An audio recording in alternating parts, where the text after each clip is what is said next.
Hello fire signs! Welcome to Like a Tarot. Alamin natin kung ano ang message ng person mo sa iyo. Dahil sa connected ka sa kanya, may posibilidad na ipakita kung ano rin yung feelings mo. Angels and guides, please guide us. Ano ang reading para sa mga fire signs?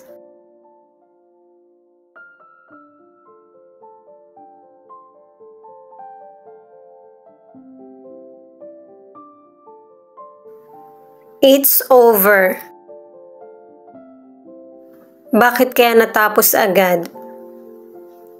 4 na cards pa yung kailangan natin. Hindi ko na siya babalasahin. Connection complicated. Ibinigay agad kung ano yung dahilan bakit natapos. Hindi ko sinasadya na saktan ka. Mukhang marami siyang nagawa, kaya yung connection nyo ay komplikado. Ikaw pa rin. Mukhang hanggang isip na lang ito or pangarap kasi tapos na eh.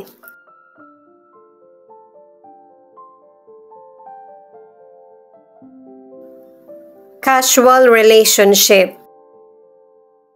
Ibig sabihin na kahit na tapos na yung relasyon nyo, magkita man kayo, parang wala na lang. Yung relasyon nyo, pang kaibigan na lang. Walang commitment, walang rules. Kukuha ako ng 2 mystical card para malaman natin kung ano ang magbibigay ng pag-asa at saka lakas para sa mga fire signs. Para sa mga bagong viewers, ang reading na ito ay timeless reading, general reading at guide po lamang, kaya hindi po magre-resonate sa lahat. Kunin mo lang yung akma sa sitwasyon mo at kung kailan mo napanood ang reading na ito, yon ang start ng 1-week reading para sa iyo. Ikaw na bahala magpalit kung si person mo ito o ikaw. Quiet retreat.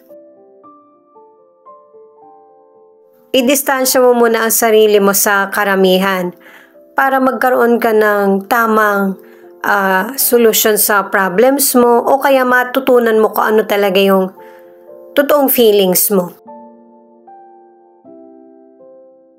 Ask for your needs to be met. Minsan talaga sa buhay natin, nagkakaroon tayo ng problema na kailangan natin ng tulong ng kapwa natin. Lalo na ang Diyos. Marami naman tayong choices sa buhay eh. Kung gusto mo bang sabihin yung problem mo or kimkimin mo na lang. Kung kikimkimin mo na lang, kailangan sapat yung paniniwala mo sa Diyos at saka may katatagan. Gamit ang tarot cards, ano ang magbibigay ng pag-asa at lakas sa mga fire signs?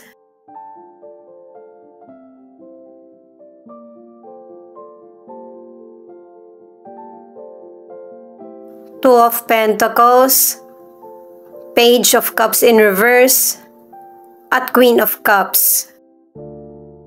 Ang ilan sa inyo, nagiging mabilis yung pagdaan ng financial sa iyo. Dumarating, nawawala, yung mga ganun ba? At saka ang ilan, naghanda ka, pinagandaan mo yung sitwasyon, tapos biglang makakancel.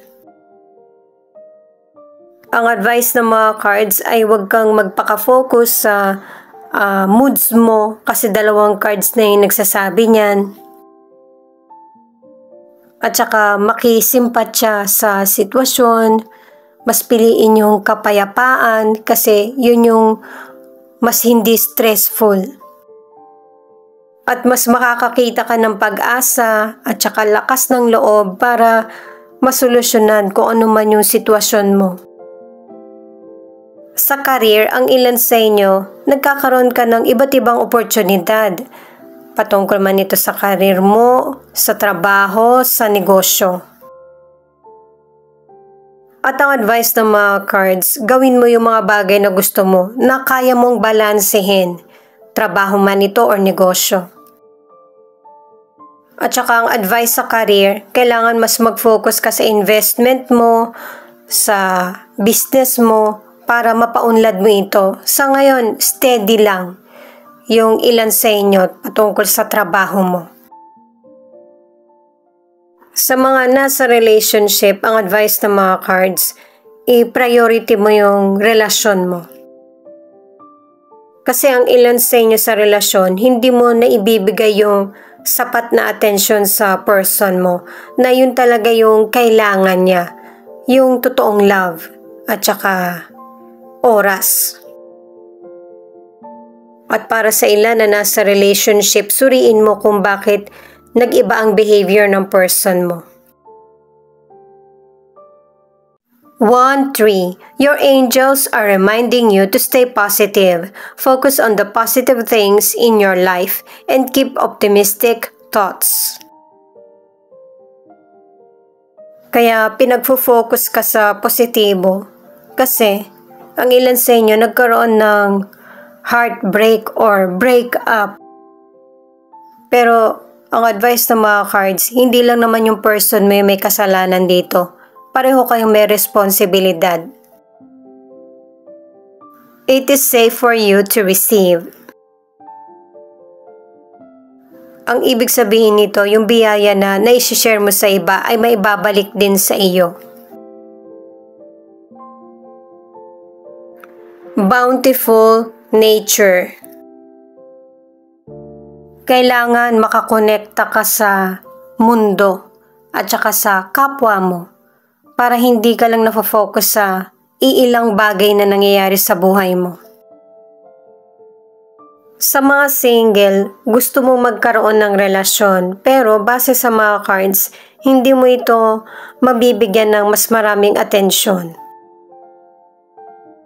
Para sa ilang single, hanggat maaari, iwasan mo na magalit sa past person mo o kaya sa potential person.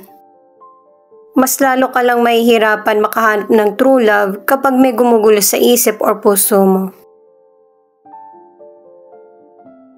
Ang question ay ano ang energy na makakatulong sa taong 2023 hanggang darating na taong 2024. Kahit dito sa mga cards na to ay napaka-hectic ng schedules mo. At ang advice ng mga cards na ito, na kahit gaano ka man ka-busy, kailangan nakokontrol mo yung situation mo sa personal mong buhay. Nakatatlong cards ka na kasi na busy kang tao. Magtutuloy-tuloy ang energy na to kaya kailangan ng pagkontrol. Sa financial, dahil nga sa maganda yung nagiging trabaho mo, magpapatuloy na maganda rin yung pasok ng financial sa iyo. At saka sa tagumpay sa career, business or financial, kapag alam mong karapat-dapat ka, pagpupursigihan mo ito. Na kung kailangan ng changes para magkaroon ng katuparan yung mga pangarap mo, ay gagawin mo. Nakatatlong cards ka na rin na merong great achievement at saka success. Sa mga nasa relationship, merong person na gustong sirain ang relasyon nyo. Or yung nagiging istorbo ba para magkaroon ng progress ang relationship. Pero ang advice ng mga cards, huwag mo itong intindihin. Mas bigyan mo ng pansin ang person mo kung paano siya magiging happy sa iyo. Lalo na't ang ilan sa inyo na nasa relationship, matatag ang relasyon nyo ng person mo. Tatlong cards na ito yung nagsasabi na merong progress ang relasyon. Nare-resolbahan nyo rin yung bawat problem sa relasyon at saka may good news na darating sa inyo. Ito naman yung angel number mo, 555. Transformation, change, and exciting news is on the way. Sa mga single naman, nakatatlong cards ka na merong person na makikilala ka na ang gusto niya sa relasyon ay yung makilala muna ang isa't isa. Ang ilan naman magkakaroon ng maiksing relasyon. pero magiging happy ka at nangyari ito sa iyo.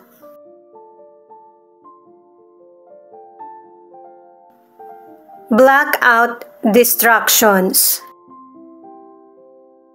Pangatlong card na ito sa hadlang na kailangan alam mo kung ano yung purpose mo sa buhay at kung ano yung mas importante na bigyan ng atensyon. Take a divinely guided chance. May sitwasyon sa buhay mo na kailangan mo na talagang iwan or i-let go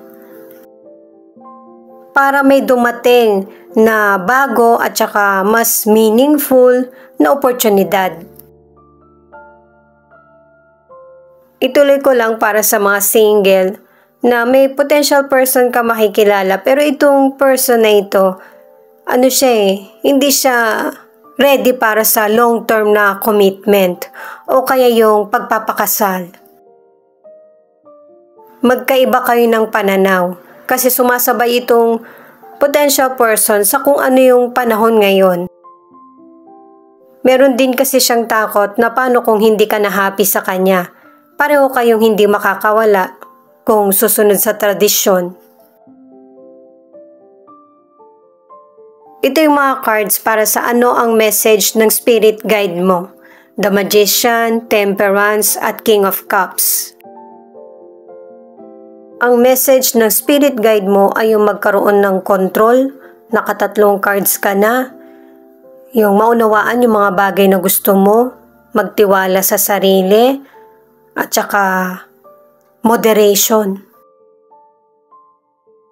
At kung meron kayong anak ng person mo, magtulong kayo sa paggabay sa kanya. Importante yung memories. At saka mas madali na maging kalma sa sitwasyon. Ano man ang kinakaharap mo. Kasi merong person na dramatic. Para hindi mauwi sa ganun, kailangan focus ka sa kung ano yung problem. At saka sa love, ano man ang estado ng relasyon mo, kailangan give and take. Sa health naman, ang advice ng mga cards ay kailangan na magpahinga kasi ang ilan sa inyo kulang sa tulog, kaya nagkakaroon ng headache. At para naman sa ilan, kailangan ng moderation para mapangalagaan mo yung kalusugan mo. Dalawang cards na yung nagsasabi niyan. Ang ilan sa inyo na nasa relationship nagkakaroon ng problema. Pero tatlong cards na yung nagsasabi na mareresolbahan nyo ng person mo yung anumang problema. At saka itigil din yung sisihan sa sitwasyon. Sa mga single naman, dalawang cards na yung nagsasabi na nagkaroon na ng clarity sa iyo at gusto mong balansehin na yung sitwasyon mo sa buhay. At saka ang ilang single, hindi ka naman nagtatagal na single Nagkakaroon ka kaagad ng relasyon. 5-4. The number is proving that changes are good in your life. Trusting your abilities will get you the best in stressful situations. Pangalawang card mo na yan. Na magtiwala sa sarili. Siya nga pala guys, marami pong salamat sa mga nag-like, share, comment, and subscribe. Ingat po kayo palagi, saan man kayo naroon. Alamin naman natin yung final message. Itong 4 of Cups ay binibigyan ka ng warning na huwag mong hayaan na mawala yung mga oportunidad sa buhay mo. Pwedeng sa career, sa business, o kaya sa love. Magtiwala sa sarili at saka huwag padala sa emosyon kasi yung mga oportunidad na darating sa iyo, para sa iyo talaga iyan. Harapin ang mga challenges para madali mo ring makamit yung tagumpay.